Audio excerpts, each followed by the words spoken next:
menurut pandangan Dr. William, keberadaan humas di sebuah rumah sakit itu harus ada sejak rumah sakit itu berdiri, atau sebetulnya bisa nanti-nanti saja kalau memang merasa dibutuhkan? Kalau menurut saya malah sebelum rumah sakit berdiri, humas ada nggak apa-apa, lebih baik. Karena dia harus memulai, tapi dia mestinya yang ditaruh orang yang seperti Bapak. Jadi sebelum rumah sakit itu ada, sudah dimulai Pak, menurut saya. Oh, jadi sebelumnya dia rohnya itu ada dulu ya, rohnya sebelum menjadi embrio itu harus sudah ada gitu ya. Ya, karena dia kan harus mulai membuat isu, membuat ide-ide untuk masyarakat mengenal rumah sakit yang akan berdiri. Jangan sudah jadi baru ada. Kalau saya malah humas sebelum rumah sakitnya ini ada sebetulnya ya. Menarik. Ya. Jadi dokter menyadari bahwa sebetulnya itu cost atau investasi menurut dokter? Investasi untuk jangka panjang.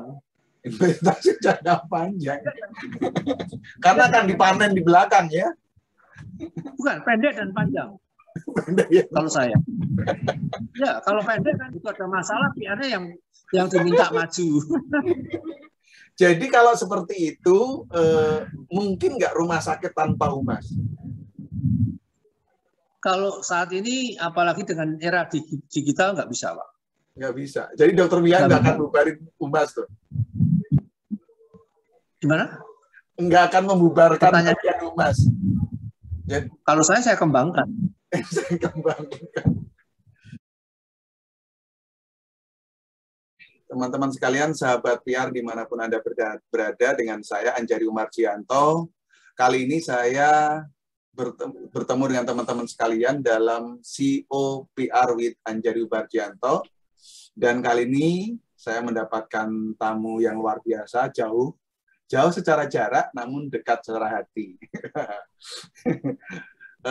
Apa kabar Dr. William Tanoyo? Lengkapnya Dr. William Tanoyo MKes, Direktur Utama Rumah Sakit Dr. Un Kandang Sapi Solo. Apa kabar Dok? Ya, selamat malam Bapak. Kabarnya baik. Selama ini berkat penyertaan dari Tuhan mestinya kita bisa sampai hari ini.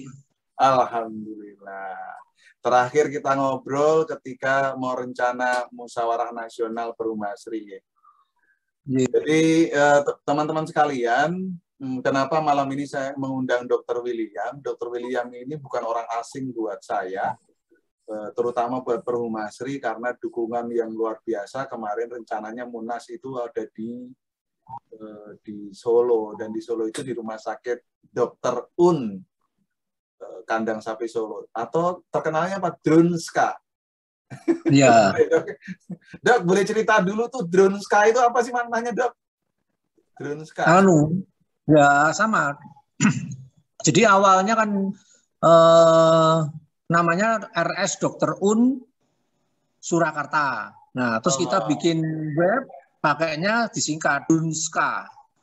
Pakai web, pakai email, lain-lain, IG, Facebook. Nah, sudah terlanjur Dr. Unska. Nah, terus pada 2019 kita 19 atau 18 saya lupa, kita ganti nama menjadi Dr. Un Kandang Sapi, karena kalau kami mengenalkan diri sebagai karyawan Dr. Un Surakarta selalu ada pertanyaan, Solo baru. Nah, padahal kita dari Surakarta, terus akhirnya daripada susah mengajukan ke yayasan, proses hampir 1,5 tahun. Sebelumnya berarti prosesnya sudah 2017 mungkin 2019 sudah selesai. Akhirnya jadi Dr. Un Kandang Sapi. Nah, kalau kami mengganti trademark yang Unska, ternyata rentetannya panjang Bapak. Ya, akhirnya kita tetap ada dua, Dr. Unska dan nama lengkapnya Dr. Un Kandang Sapi. Kandang Sapi itu nama tempat ya, Dok? Ya, lokasi, Bapak. Nama lokasi. Nah, jadi waktu itu sempat keliru gitu ya. Kalau menyebut Dr. Un Surakarta, itu adalah Dr. Un Surakarta yang di Solo Baru. Bukan, ada konfirmasi dia, mesti menanyakan. Oh. Kalau kami mengenalkan diri, dan kerja di mana? Rumah sakit Dr. Un Surakarta. Dia selalu konfirmasi Solo Baru. Oh enggak, Kandang Sapi baru selesai. Tapi kalau kami karyawan mana? Kandang Sapi sudah selesai. Oh gitu. Kenapa? Memang Surakarta itu selalu manifestasi ke Solo Baru. Lah, nggak tahu. Karena orang Solo sendiri tidak pernah memakai Surakarta, Pak. Jadi kalau saya ditanya, selalu ngomongnya mana orang Solo. Nggak pernah orang Surakarta. Surakarta kan nama formal. Nama formal. Surakarta Hadiningrat. Iya. Sementara tapi Solo adalah nama budaya gitu ya. Lebih baik. Semua pakainya Solo. Oke. Nah, ketika mengubah dari Rumah Sakit Dr. Un Surakarta menjadi kandang sapi, itu pergulatannya bagaimana Pak Direktur Utama meyakinkan yayasan dulu itu kan. Kemudian yang kedua adalah bagaimana membangun brand awareness kepada masyarakat calon pasien atau pasiennya. Ya, saya pikir kalau yang rumit adalah ke yayasan dulu, karena yayasan kan merasanya sudah pakai Surakarta. Tapi sebetulnya secara masyarakat kita dikenalnya malah kandang sapi. Kandang sapi. I see. Jadi sebetulnya orang lebih familiar kandang sapi daripada Surakarta. Oke. Jadi kandang sapi itu sebuah tempat yang populer di Surakarta itu. Iya, betul.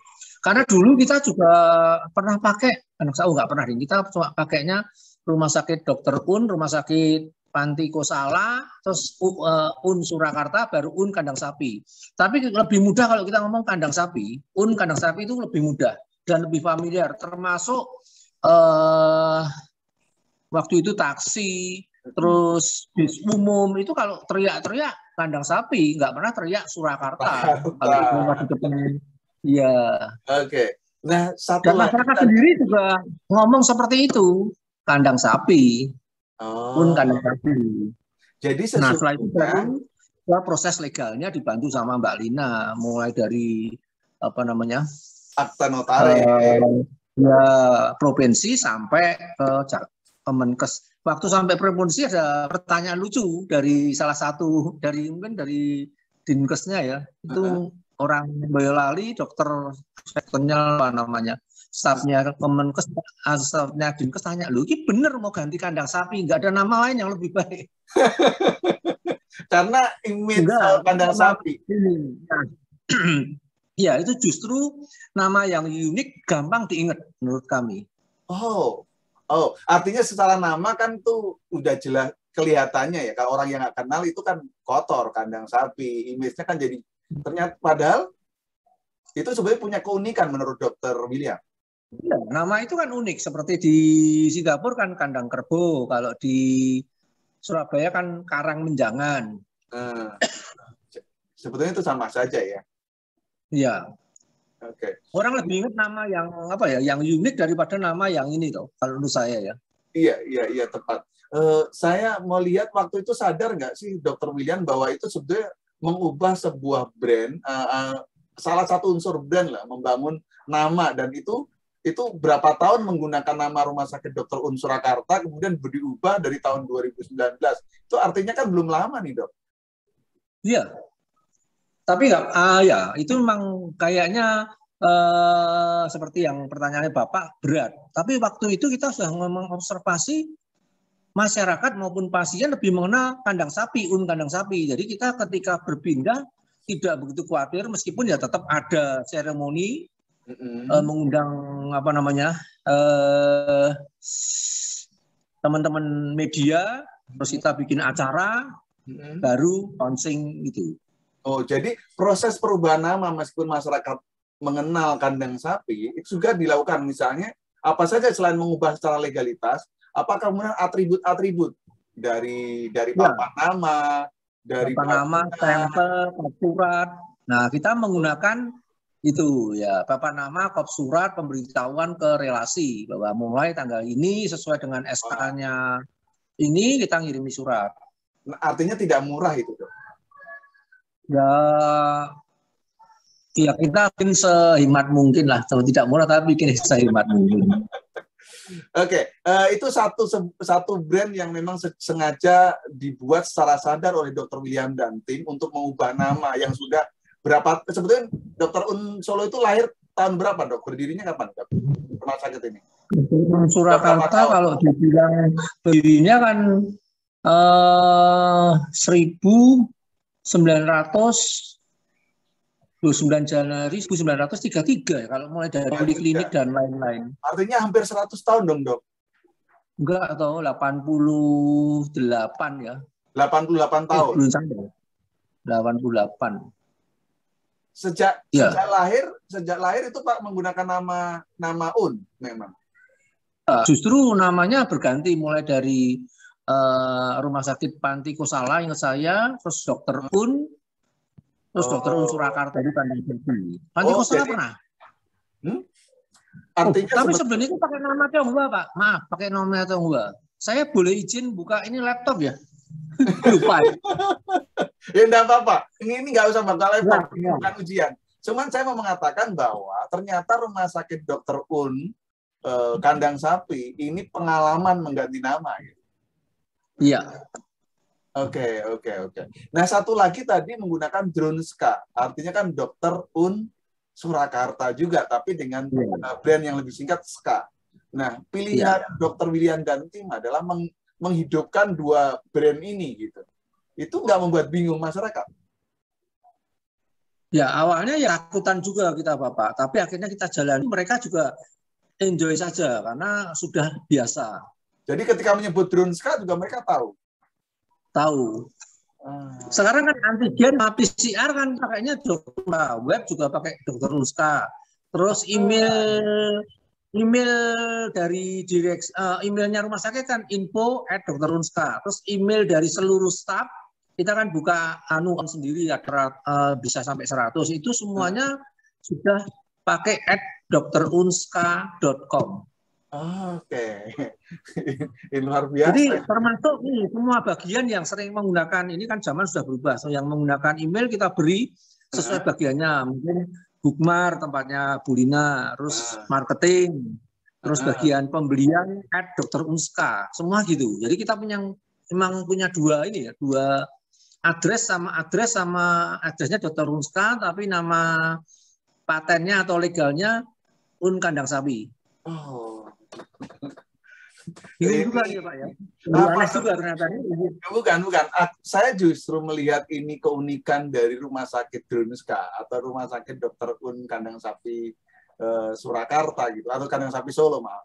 Karena memilih menggunakan, anggaplah sebuah brand panjang, nama panjang tadi Kandang Sapi Solo, tapi juga memutuskan nama SKA. Yang SKA itu sebetulnya kan kependekan dari Surakarta. Betul. Sementara itu nama yang ini. Kalau dari sisi pemilihan sekitar kemudian direksi atau kemudian rumah sakit memutuskan dua nama itu, apa yang menjadi pertimbangan? Kalau dari sisi brand building gitu. Ya. Kalau yang Kandang Sapi kan salah satu saja gitu. Ya, kita kan memutuskan untuk legalnya Rumah Sakit Dr. Un Kandang Sapi Solo. Tapi dalam segi dunia maya atau dunia apa ya? Berarti internet itu dunia apa? Iya. Sekarang virtual. Dunia maya ya. Iya. Virtual itu akan mengubah ribet jauhan. Dan kita akan kesulitan. Nah, lebih baik kita tetap. Tapi kita juga baru dari pertanyaan Pak, kok ya milih dua ya. Tapi ternyata ya enjoy saja dan ini bersyukur masih bisa jalan dan masyarakat tidak mempertanyakan. Yang mempertanyakan malah baru Bapak nih. Iya. Yang lebih jeli. Karena memang itu bagian dari pertanyaan yang unik ya. Ini mungkin keunikan dari Unsolo. Dok, saya agak masuk kepada reputasi rumah sakit. Kalau tadi sudah cukup lama ya. Anggaplah usianya 80-an atau berapa ulang tahunnya? Ya, 33 ya. Iya. Misalnya gitu ya, ini udah puluhan tahun rumah sakit ini. Menurut Dr. William, apa yang dalam benak masyarakat atau membuat mereka percaya terhadap rumah sakit Un itu, gitu ya, menurut Dr. William atau pengamatan manajemen, apa dok yang memang jadi orang memilih Rumah Sakit Dr. Un Solo selain soal tempat yang dekat gitu dari masyarakat ya? Wah, ini pertanyaannya sulit nih. Ini pertanyaannya sulit. Ya, kita melihat ini ya, apa namanya, strength dari kita mungkin ya. Kalau kita berpikir strength, apa yang membuat mereka menarik sehingga masyarakat mau berobat datang. Iya, betul. Nah, kalau kami pikir mulai dari depan sampai dalam arti IGD, sampai di perawatan, sampai servis yang lain,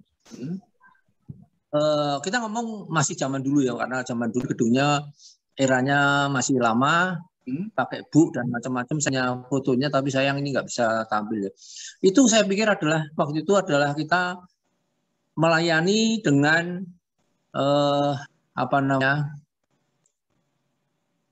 panggilan empati dulu. Dari dulu tuh perawat-perawatnya yang senior-senior tuh kalau menurut saya dia bekerja bukan bekerja tapi merupakan sebuah panggilan perawat. Nah, ini yang saat ini kita perjuangkan karena maaf ya, begitu generasi baby boomer terus menjadi generasi X, Y, dan sekarang Gen Z ini arah panggilannya tuh mulai menurun kalau menurut kami. Nah, itu yang harus kita perjuangkan terus untuk menjadi panggilan, bukan pekerjaannya. Kalau pekerjaan repot, ini panggilan seorang perawat, panggilan seorang dokter, karyawan Dr. Un. Jadi kalau dia menganggap ini pekerjaan, susah nih kalau menurut saya. Nah, menurut saya itu Pak, kuncinya di pelayanan. Jadi kalau di UGD kami cepat, terus kalau di ruangan kami care, empati. Artinya menarik nih, artinya anggaplah sebagai Dr. Un calling gitu ya. Jadi memang ini panggilan orang. Dulu awal mula rumah sakit ini berdiri bahwa orang melayani itu memang benar-benar panggilan jiwanya untuk mengabdi melayani kepada sesama. Begitu Dr. William mengatakan begitu. Apakah itu kemudian masih kuat ada di benak pasien-pasien yang memang memutuskan datang ke Drunska? Ya, saya bisa berkata gitu karena setiap saya kan di sini masuk tahun 94, berarti 27 tahun. Ternyata yang selama saya menjabat ini kan beberapa ada yang purna tugas. Itu bisa 32 sampai 37 tahun, Pak. Bapak. Bekerjanya? Artinya mereka iya, baru purna. Kami sampai membuat data, rata-rata purna itu berapa? 26 sampai 30 masa kerja. Iya, masa kerja. Oh, jadi memang mereka sangat loyal terhadap institusi rumah sakit. Ada 3 generasi. Ada 3 generasi? Iya. Itu memang apakah memang karena ini rumah sakit yang didirikan oleh yayasan yang sejak awal yayasan itu bersifat sosial?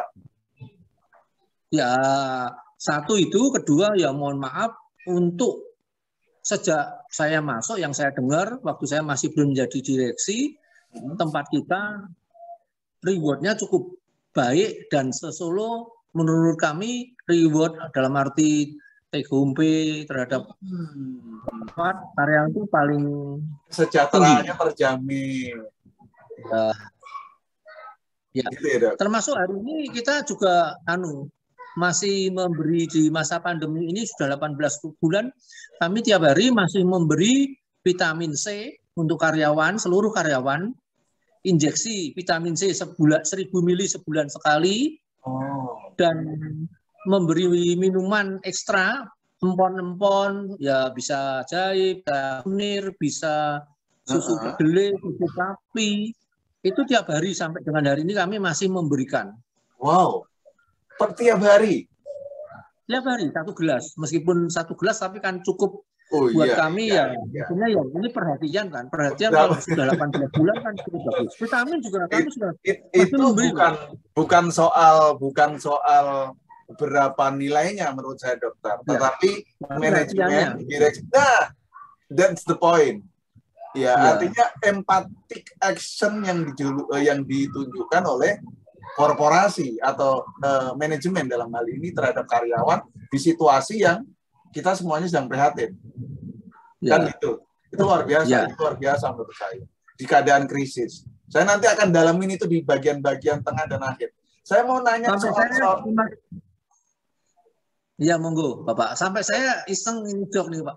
Ini ngasih jok ke teman-teman Bapak. Apa kan tuh? Ini Moderna, mohon maaf kan kipinya agak tinggi. Moderna yang ketiga. Vaksinasi ketiga. Oh, vaksinasi. Dengan Moderna kan kipinya tinggi. Saya sampai godain teman-teman, doa kamu sudah minum empon-empon pasti kipinya rendah. Nggak ada.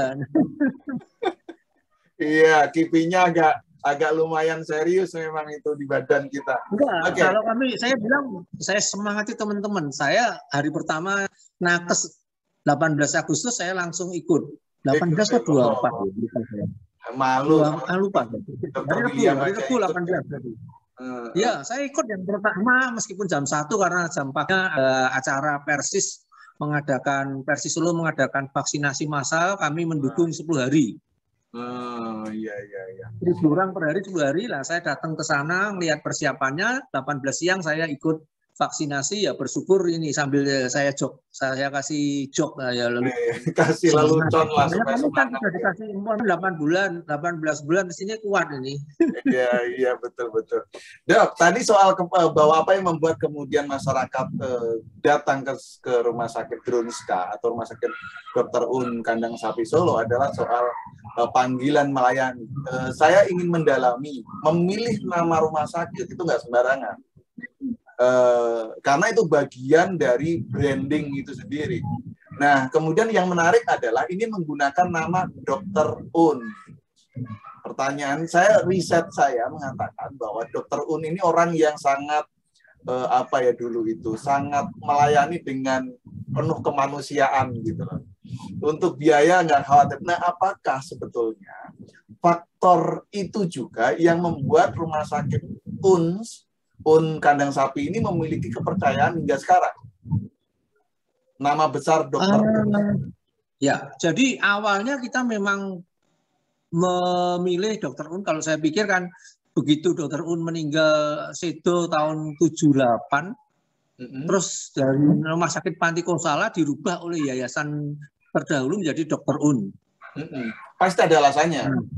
Ya, itu karena memang Dr. Un kan terkenal di Kota Solo berjiwa sosial dan buka layanan praktek jam 4 pagi. Kalau pasien tidak mampu dibebaskan, malah diberi memo resep ditagih ke Dr. Un. Terus banyak pasien rawat inap juga dibantu dibebaskan karena memang waktu itu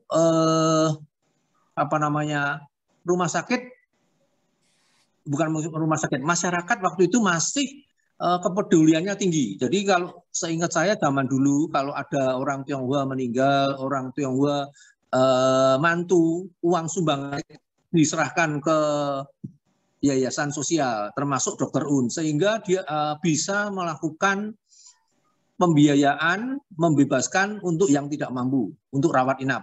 Tapi itu kan berkurang, menurun dengan berlalunya waktu. Jadi saya masuk tahun 94 itu masih melihat ada 1-2 orang minta Dr. sumbangannya mau diserahkan Dr. Un. Tim Dr. Un ada stafnya yang datang ke tempat seperti di tempat rumah duka abadi gitu loh. Jadi kita datang ke sana dengan kotaknya sampai kita punya peti kotak sumbangan itu, pralenan itu ada simbolnya RS Dr. Un. Sampai punya seperti itu.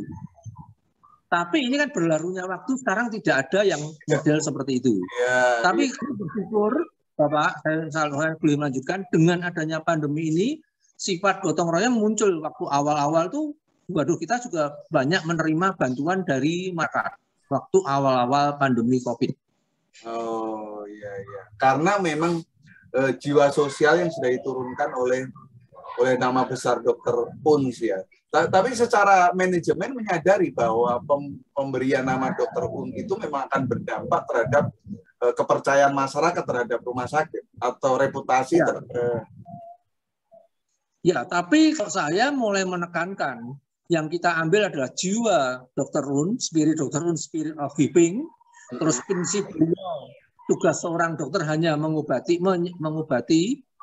Terus kita Dr. Un itu harus kita pertahankan, nggak bisa kita dompleng. Jangan mengandalkan nama besar. Kalau mengandalkan nama besar tanpa mewarisi semangat pelayanan beliau, habis kalau menurut saya. Nama besar tidak bisa, Pak. Yang harus kita lakukan saja adalah berjuang dengan mempertahankan nama besar itu, tetap melayani sepenuh hati dengan nilai-nilai atau keteladanan Dr. Un yang diambil. Termasuk di sini kita tidak mengambil kesempatan dalam kesempitan. Sebagai contoh, kita harga jual PCR maupun antigen selalu tidak mau terlalu tinggi. Kita bisa tahu tinggi karena kita tahu bahwa ini masa susah. Jangan mengambil kesempatan. 29 Juli saya ingat betul kita, keluar Kemenkes yang tanggal 16 Agustus harga 495, kita 28 Juli sudah menurunkan harga dari 810.000 menjadi 600.000 tanggal 29 Juli. Oh, sudah sangat rendah dibandingkan harga yang umum di pasaran. Di pasaran iya. Kita tuh sudah 810 udah lama. Itu bukan strategi marketing. Artinya memberikan potongan harga. Tetapi memang ada niat. Apa yang mendasari? Kami prinsipnya lebih ke tracing, Pak. Dengan harga bisa terjangkau, tracing akan lebih luas. Tapi kan tracing bukan kewajiban Dr. Un, dokter. Tapi kan tracing bukan. Kan swasta kan kalau kita bisa memberikan andil dengan harga yang terjangkau. Kalau PCR mandiri bukan di rumah sakit negeri, karena sudah kewalahan dengan beban yang tracing Bapak katakan. Iya, iya. Jadi wujud tanggung jawab atau wujud tadi calling itu, calling tadi, panggilan tadi ya. Oke. Ya, sampai saya punya catatan bagus, Bapak. Apa tuh? No empati neng ati. Iya, iya. E-nya empati, N-nya neng ati. Ada empati di dalam hati. Itu Gato Ento. Saya lagi, ya. Satu lagi saya bilang ke teman-teman, satu lagi. Banyak, Pak, yang nanti saya mau kreasi dari itu. Orang itu menteni suwe. Bisa ya, orang itu menteni kan enak.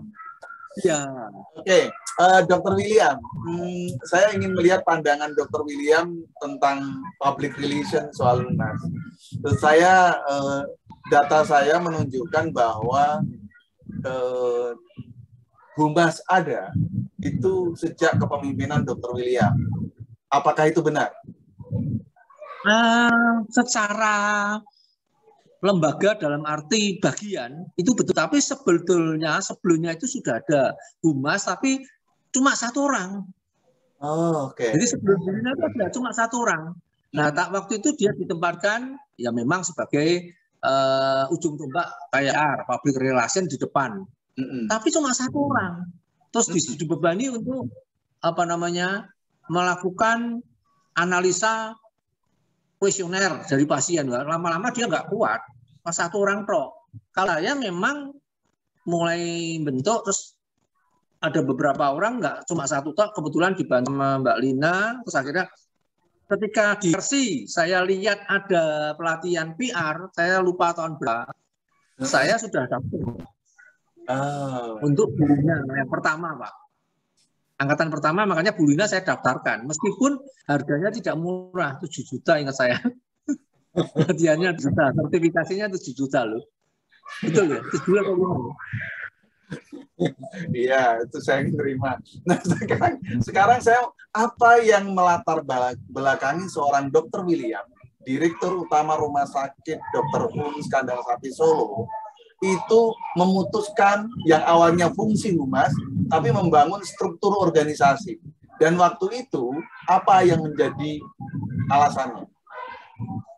Nah, alasan utama menurut kami, kita perlu ada ya untuk public relation, untuk mengatur apa namanya terus ada komplain untuk menangani masukan-masukan dan lain segalanya. Nah itu yang kami pikirkan, makanya terus dimasukkan dalam struktur. Awalnya ya saya backup dulu karena itu pembentukan bagian baru, benturannya cukup banyak dan berdarah-darah karena waduh penolakannya luar biasa.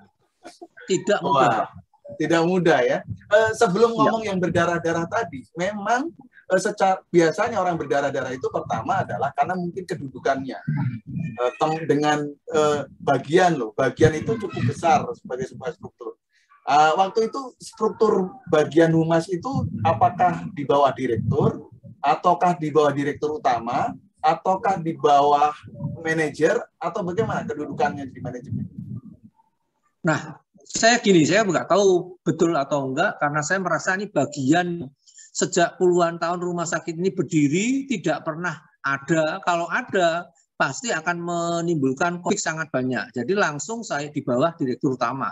Langsung di bawah direktur utama. Apa yang mendasari Dr. William menempatkan bagian humas di bawah langsung direktur utama? Nah itu kali pertama pasti akan timbul konflik atau mungkin penolakan. Terus terus apa ya mau nggak mau saya sendiri yang harus langsung menghandle. Oh itu alasannya. Pertanyaan saya sekarang tadi berdarah-darah membentuk bagian humas itu dan ditempatkan di bawah direktur utama. Pertentangannya lebih kepada manajemen di bawah Dr. William atau dengan pemilik dalam hal ini yayasan misalnya. Oh, kalau dari yayasan malah justru tidak ada sama sekali yang konflik itu kan mereka merasa dulu tidak ada, sekarang diatur bagian humar. Kayak foto kan dulu yang foto, yang mendokumentasi bagian personalia. Kok ini sekarang diambil.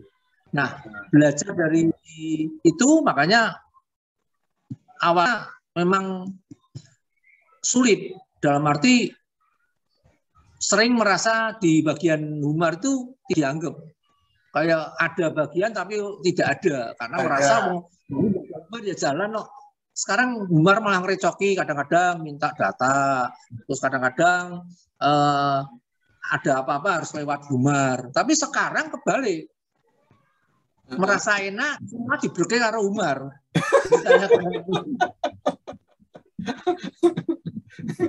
Jadi malah sekarang jadi diandalkan. Diandalkan merasa nyaman dan report mana ya, wah memang termasuk apa namanya kalau ada komplain,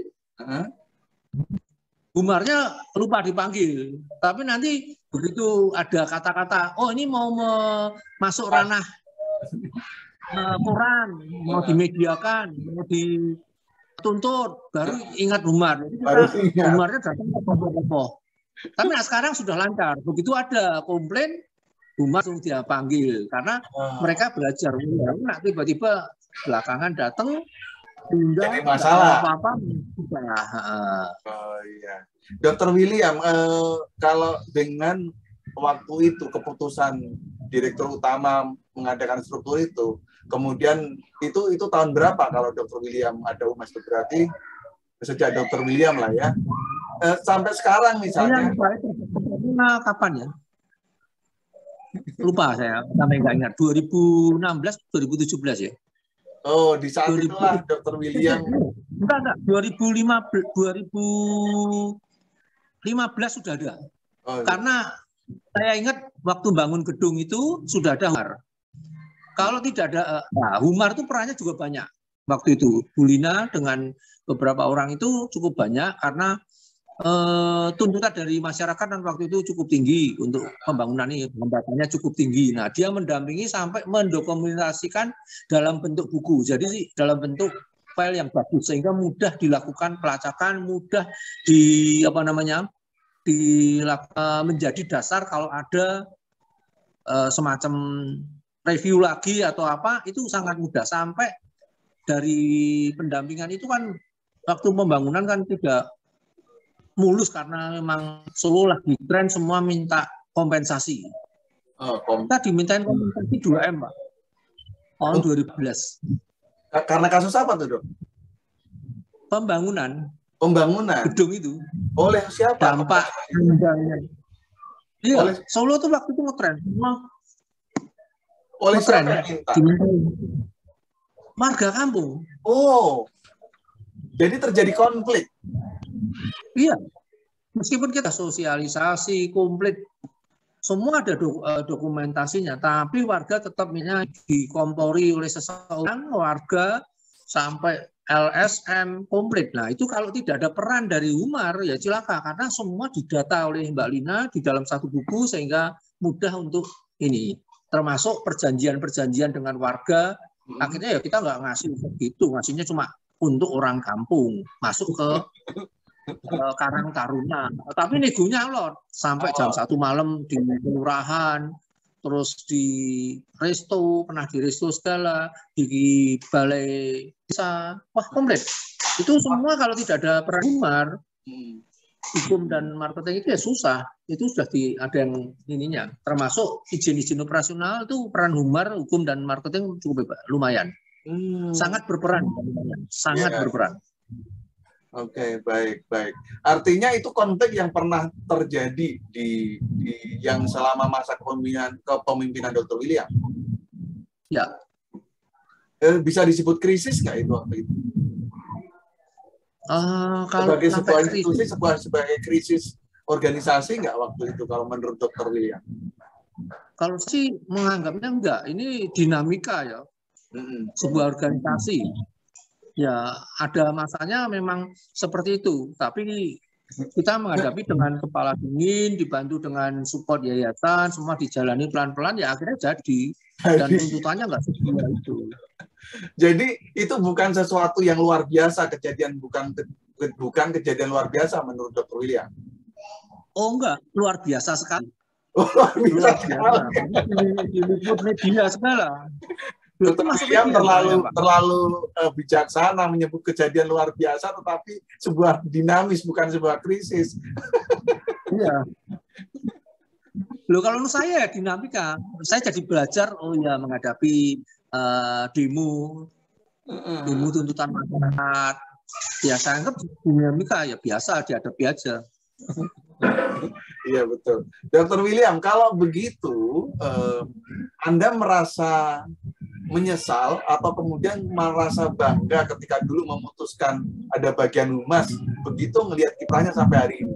Atau kemudian merasa, nah benar kan keputusan saya? Gitu. Atau apa yang Anda rasakan dengan keputusan waktu itu sampai melihat kiprahnya humas sampai hari ini? Nah, kalau saya bersyukur dan sudah berada di jalur yang tepat. Ya kebetulan saya yang membidani, tapi terlepas saya yang bidani atau tidak, paling nggak sampai hari ini sudah jalan. Sekarang di bawah direktur administrasi umum tidak berjalan. Dan malah ini yang terakhir kan sudah 2 tahun ini berpindah tangan. Jadi karena dianggap sudah cukup di bawah saya, akhirnya dipindah ke direktur ADUM, administrasi umum 2 tahun ini, di bawah direktur administrasi umum. Tapi paling enggak dalam setahun ini, tahun kedua tahun ini, dari sistem yang kita desain itu, kita membuat semacam dari Humar itu membuat semacam ide namanya ISO-DOI, Integrated System Organisasi. DOI Dr. Un 1. ISO-DOI. Nah, ya Integrated System Organisasi. Jadi ketika kami ada event, kalau dulunya setiap ada event panitia mendampingi Bapak dalam Munas Perhumasri, membentuk tim. Oh enggak, kalau sekarang kita nggak usah bentuk tim karena ini sudah semangat panggilan tadi melekat. Ini kita KPK melekat. Jadi semua bagian akan bekerja sesuai dengan job desk-nya. Jadi kalau bagian MIT membantu sound system, bagian IT otomatis akan membantu. Otomatis template lah gitu langsung jalan. Ya, saya nggak perlu membentuk tim. Saya hanya ada ini dan itu sudah ditesiskan oleh Mbak Dr. Sasa. Beliaunya juga lulus dengan judul itu. Oh, alhamdulillah. Iya, saya mau mendalami. Artinya kalau kemudian hari ini terbukti apa yang direncanakan Dr. William waktu dengan adanya humas itu memang memberikan kontribusi, gitu ya, terhadap rumah sakit. Ya. Nah, ya. Kalau demikian, kalau menurut Dr. William itu memberikan kontribusi yang besar, bahkan dalam kasus-kasus penyelesaian dengan masalah dengan warga tadi, lalu apa yang menjadi pertimbangan rumah sakit yang tadinya humas itu di bawah direktur utama, kemudian diturunkan kedudukannya di bawah direktur umum?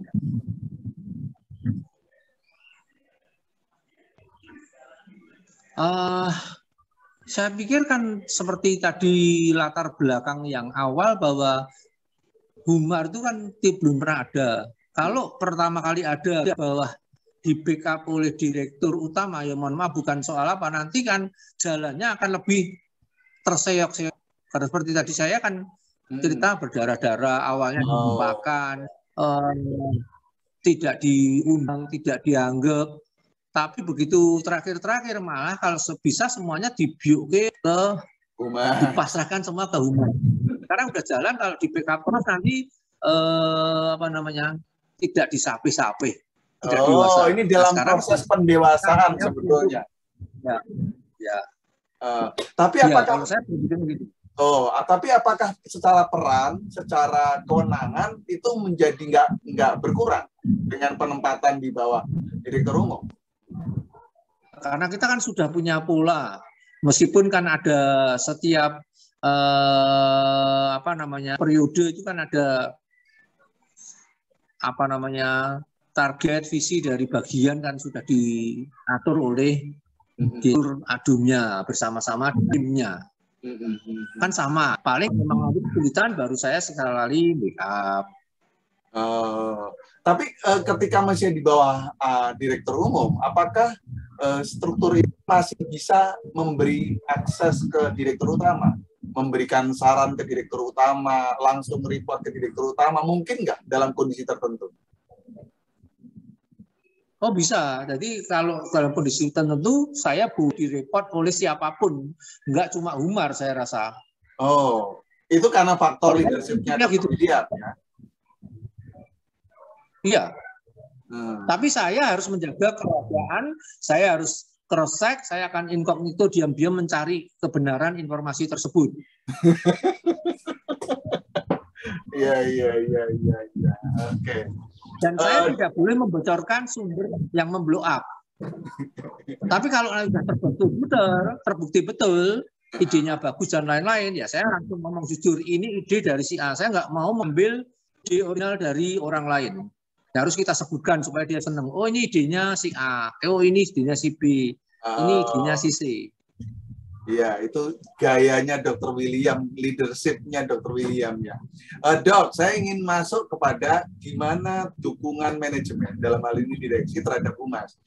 Seberapa bisa nggak diceritakan ke saya bagaimana direktur utama atau direksi itu mendukung Humas atau program Humasan ini? Dari sisi anggaran, dari sisi SDM, dari sisi fasilitas, seberapa besar sebetulnya? Ya, pada awal-awalnya ya cukup besar yang harus kita keluarkan karena dari nol menjadi ada. Anggaran dari dulu tidak ada menjadi ya puluhan juta sampai ya 50-an. Nah, mau nggak mau ya harus dikeluarkan. Nah, itu kita dukung. Ya, tapi juga nggak over budget sekali karena kita juga harus melihat keseimbangan dengan yang lain. Dan reportnya dunia Humar atau PR ini kan tidak bisa dinilai. Tapi paling enggak keberadaan Humar Dr. Un sudah bisa dilihat dari follower Instagram dan lain-lain. Meskipun memang yang di Google-nya seperti Bapak bilang belum bisa kadang-kadang rating yang paling atas. Tapi kalau Instagram dan lain-lain kita akan sendiri. Iya. Itu menaikkan followernya. Jadi kalau menurut benar-benar sampai sejauh ini kita membuat desain untuk flyer itu intern, belum pernah membayar ke profesional.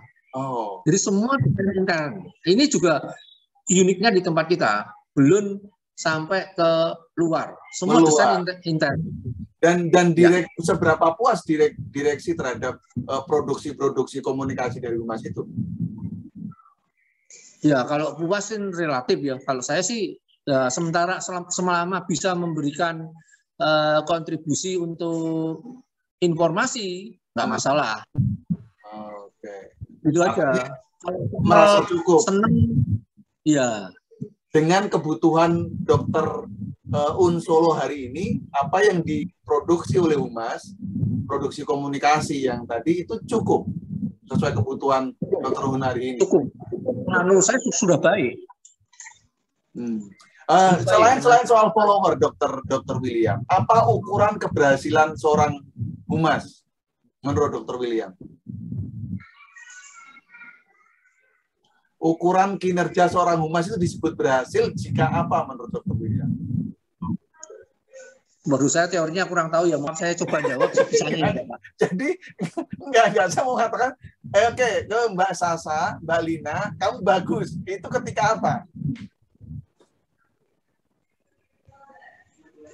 Jadi direksi puas dengan kerjanya Humas itu ketika mencapai apa? Mencapai dapat penghargaan kah? Cukup followernya nambah kah? Bisa membantu rumah sakit menyelamatkan konflik kah? Atau memang ada indikator-indikator disebut ketika akhir tahun, Humas kinerjanya bagus gitu. Apa yang membuat kinerjanya disebut bagus menurut Dr. William?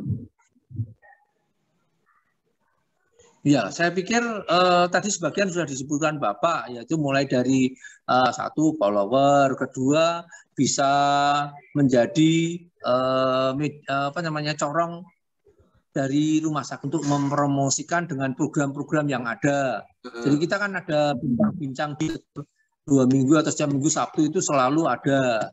Terus bisa menjadi mediasi atau penengah seperti tadi konflik dengan masyarakat, konflik dengan pasien. Kita sampai tengah malam pernah dengan pasien nunggu sampai jam 1 ya selesai dengan baik, bersyukur. Terus apalagi penghargaan dari rekan-rekan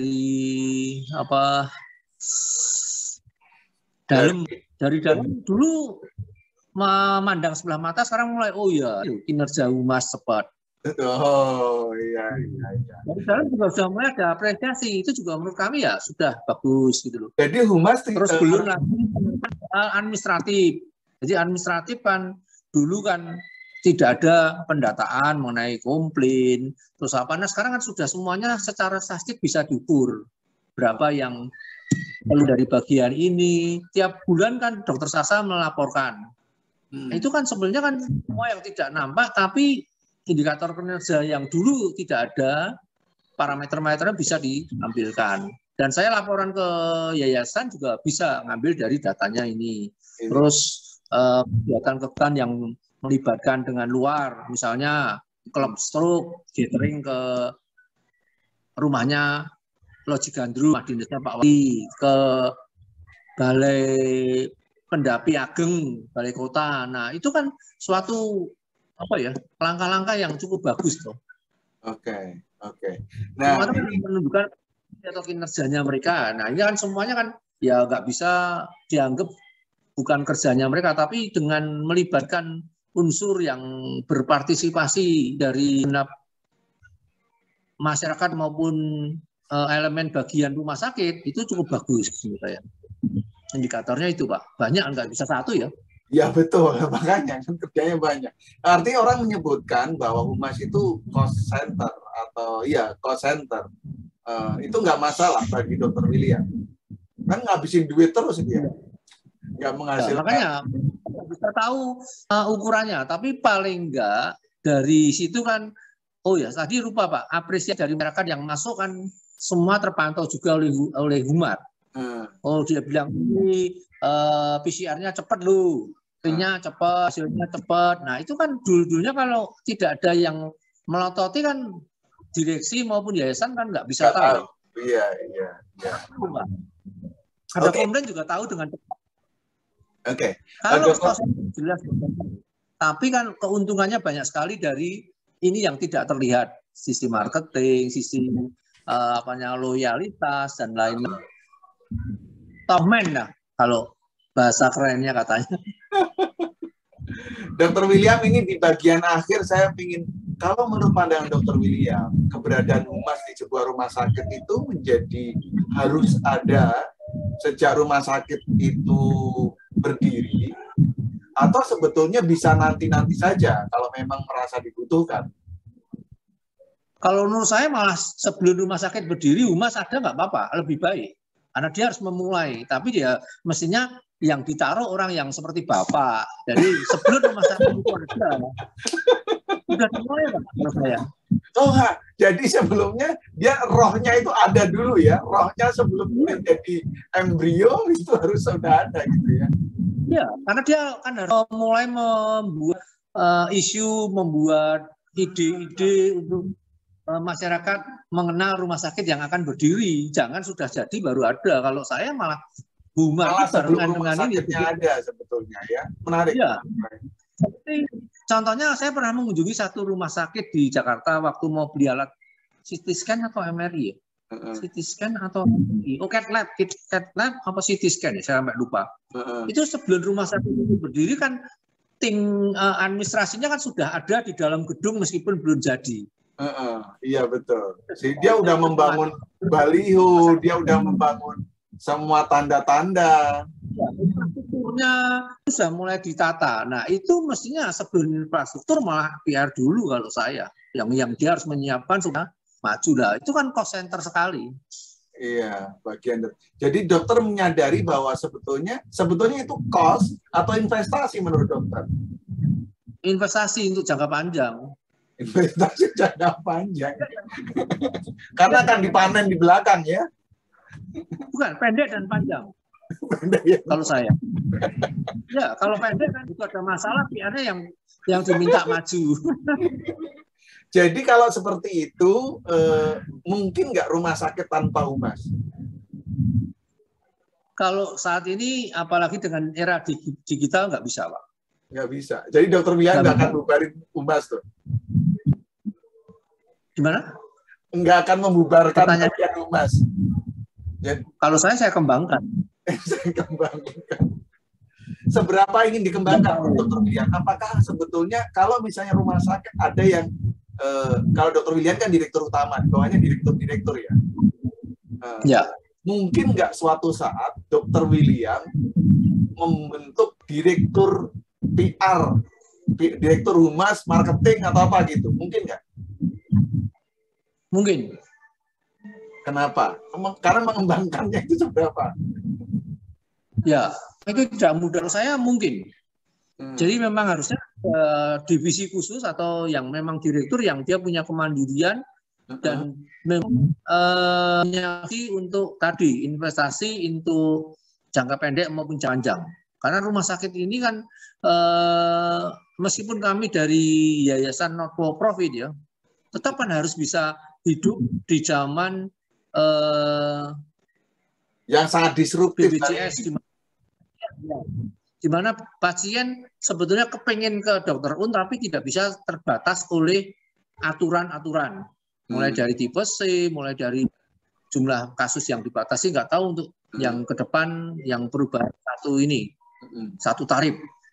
Nah, kalau tidak ada itu, masyarakat tidak bisa tahu, oh ya kamu bisa ke dokter dengan cara ini, dan kita bisa tenggelam karena banyak strategi dari teman-teman rumah sakit yang pinter, dia turun di tipe C. Tapi nanti begitu ada bahan, dia akan balik lagi ke tipe B. Jadi PR itu menurut saya humas itu harus ada, Pak. Kalau ada divisi sendiri sampai ke sejajar direktur, saya juga setuju sih. Tapi tentu nggak mudah itu. Betul ya, Dok? Bagian nggak mudah, apalagi membentuk direksi. Tapi Dr. William artinya tidak alergi dengan wacana itu ya? Tidak. Oke.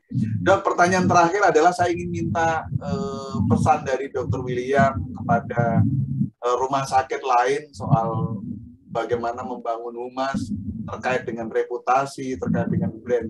Mestinya gimana sih rumah sakit lain memandang humas itu sebetulnya?